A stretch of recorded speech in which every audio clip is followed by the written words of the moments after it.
喺銀河基地入面，小雨每日都住住佢嘅太空服，坐喺太空艙入面換佢最中意嘅星際手機。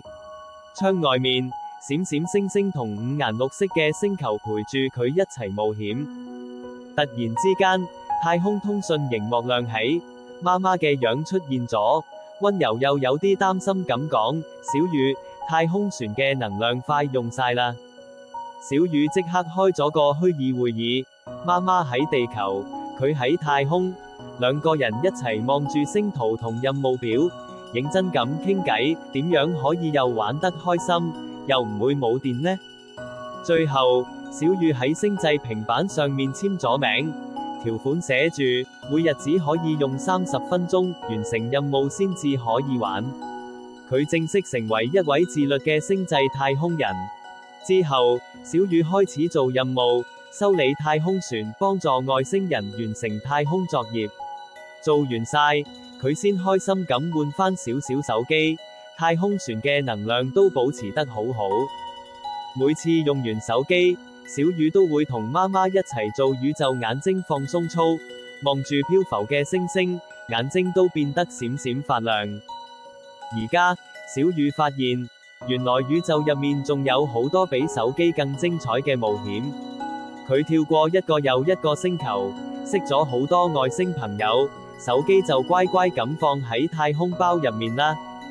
太空小雨與星際手機任務唔只係一個冒險故事，佢背後其實融合咗幾個重要嘅教育同心理學理論，幫助家長同小朋友一齊建立良好嘅溝通同自律習慣。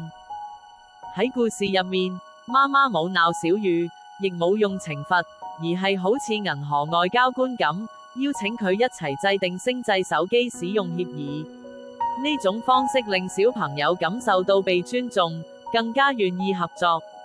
對應理論，正向管教 positive discipline， 小雨可以參與制定計劃，就好似太空人自己設計任務一樣，滿足咗佢嘅自主性同責任感。完成任務先玩手機，令佢有成就感同掌控感。對應理論，自我決定理論 self-determination theory， 每日30分鐘完成任務後使用，就好似太空總部發出嘅任務指令。